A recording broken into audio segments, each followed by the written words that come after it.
Continuando então nosso processo de planejamento estratégico, após a definição das estratégias, que foi o passo anterior, nós chegamos a uma condição de elaboração do mapa estratégico. Lembrem que as últimas etapas que nós trabalhamos foram o cruzamento, por meio da matriz SWOT, de forças, fraquezas, oportunidades e ameaças. Com base nesse cruzamento, foi feita a proposição de algumas estratégias e para cada estratégia proposta foram vinculados objetivos. É em cima desse último resultado que nós vamos passar a trabalhar, para que a gente possa elaborar o mapa estratégico dentro da filosofia do Balance Scorecard.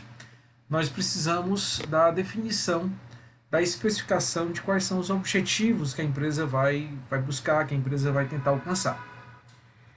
Antes de entrar na formulação, na elaboração do mapa estratégico, é importante que a gente conheça de modo um pouco mais claro, né, um pouco mais aprofundado, a estrutura do BSC.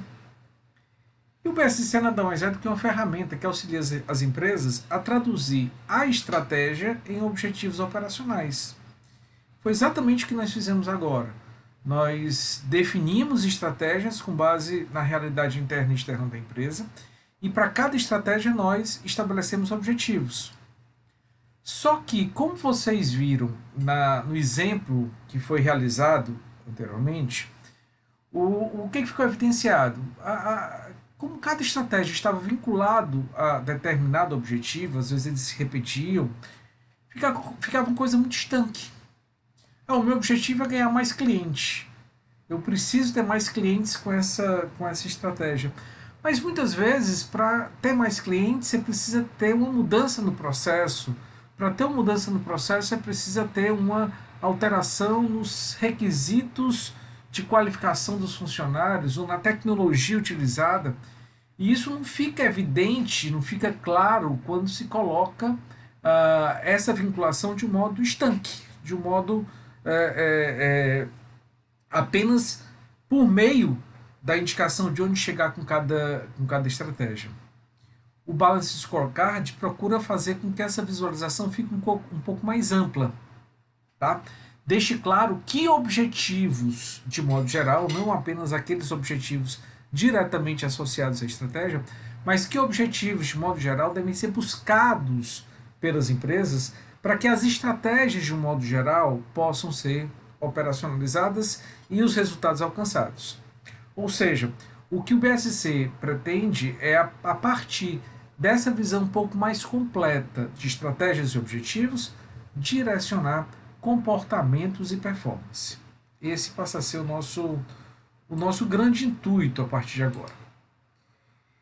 E o entendimento do BSC precisa ser estabelecido, pessoal, por meio de 4 perspectivas.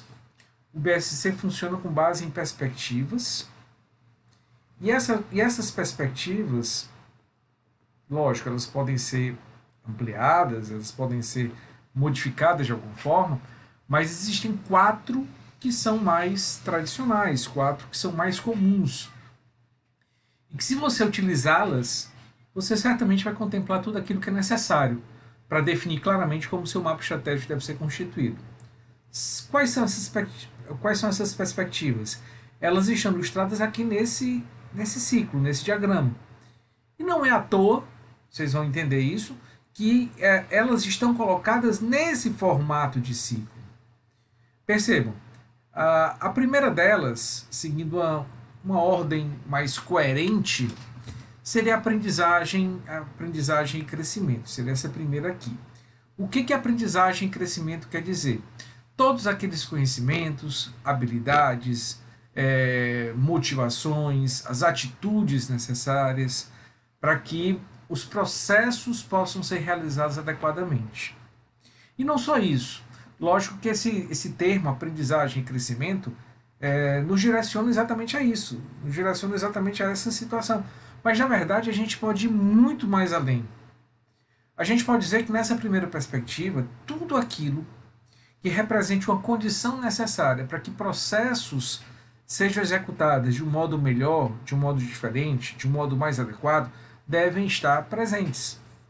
Então, as necessidades de informação podem entrar aqui, as necessidades de conhecimento interno ou externo, as necessidades de recursos, como materiais, como tecnologia, como, sei lá, até mesmo ambiente operacional.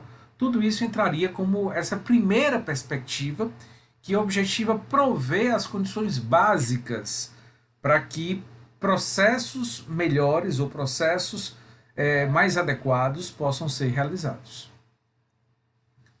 Seguindo então essa vinculação, percebam que a estratégia seguinte, que depende da disponibilização da primeira, são os processos internos. Então vejam o que está colocado aqui: empregados capacitados, treinados e motivados, tecnologia adequada, que eu estou estendendo um pouco mais, tecnologia adequada, materiais, instalações apropriados, melhoram os processos de trabalho. O que a gente está notando é que existe uma relação de causa e efeito. O atendimento a essa dimensão, se os objetivos dessa dimensão forem alcançados, nós vamos ter alguns elementos que são necessários para permitir que os processos internos sejam melhor executados. Tá? Então, essa dimensão, o resultado dela, permite que a seguinte seja executada. E se eu tenho processos melhores, eu devo apresentar, eu devo ter a condição de apresentar também resultados melhores. E um desses resultados, que é diretamente vinculado aos processos, está representado na perspectiva clientes. Por quê? Porque, vejam, melhores processos de trabalho conduzem a clientes mais satisfeitos.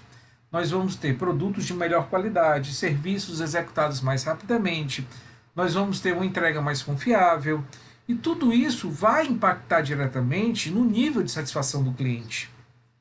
Eu não tenho como melhorar de forma consistente, de forma duradoura, a satisfação do meu cliente que não seja por meio da melhoria dos processos, dos resultados que são gerados e entregues. Então, como consequência dos processos internos em melhor nível, nós vamos ter clientes mais satisfeitos. E se nós temos clientes mais satisfeitos, certamente eles vão comprar mais. Certamente nós vamos ter uma quantidade maior de clientes buscando os produtos e serviços da empresa. Isso resulta no atendimento a uma perspectiva financeira. E vejam que, pela relação estabelecida, maior satisfação dos clientes leva a melhores resultados financeiros. Então vejam que é exatamente a concretização de uma determinada perspectiva, dos objetivos vinculados a essa perspectiva, que vai dar condição para que as outras também sejam realizadas adequadamente. Tá? Então, na parte da execução é muito fácil a gente observar, tá? Cada uma dando uma condição para que a seguinte seja absorvida. E no planejamento eu vou seguir um processo inverso, né? A partir do financeiro, vou chegar em cliente, requisitos de atendimento a cliente. Para que eu possa cumprir os requisitos de atendimento ao cliente, eu tenho que buscar mudanças em processos que devem ser estabelecidas e, de acordo com essas mudanças, eu vou ter que prover condições melhores. Então, o processo de idealização, de definição, segue de cima para baixo, enquanto o processo de execução segue de baixo para cima. Tá?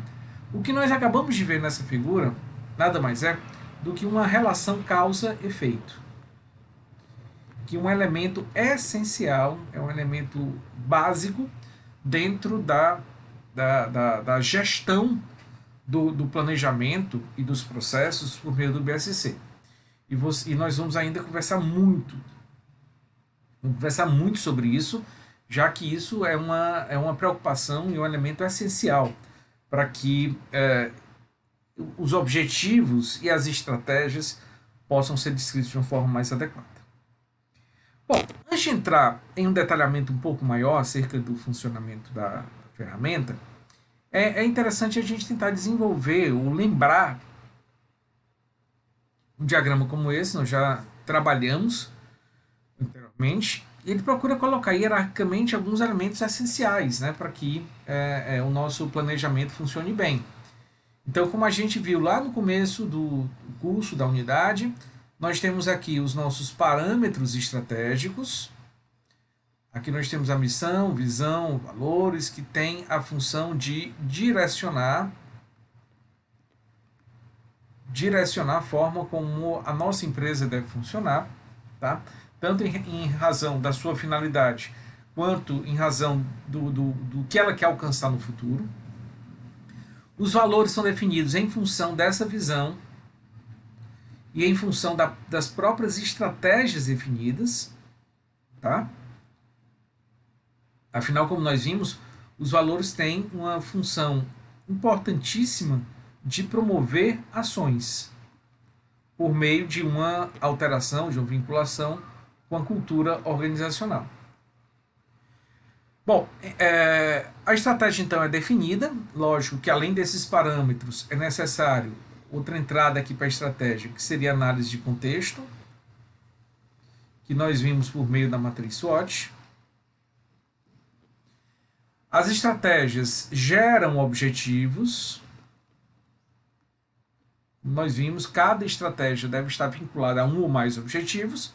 E esses objetivos são a base para que o BSC, o mapa estratégico, possa ser implementado.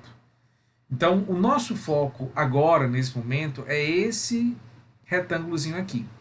Como é que eu posso usar o meu BSC para definir, para expressar de modo mais claro, os objetivos que a empresa deve buscar atender. Tá? Esse é o nossa principal preocupação nesse momento. E como vocês vão ver, nesse momento a gente vai ter um mapa estratégico formado por algumas perspectivas. Essas perspectivas são aquelas 4 que nós acabamos de discutir, ou seja, nós vamos ter o aprendizado e crescimento, vamos ter os processos internos, vamos ter mercado ou cliente e vamos ter a perspectiva financeira. Dentro de um relacionamento causa e efeito, onde o objetivo de cada uma acaba influenciando no alcance do objetivo das demais. Ok? Então, para cada perspectiva, nós vamos ter uma série de objetivos colocados, ligados entre si por meio de uma relação causa e efeito. Para cada objetivo, nós vamos ter indicadores e metas associados. Para cada objetivo, vão existir indicadores e metas associados. E para viabilizar o alcance dessas metas, para cada um dos indicadores definidos, nós precisamos estabelecer as iniciativas estratégicas, ou seja, o nosso plano de ação.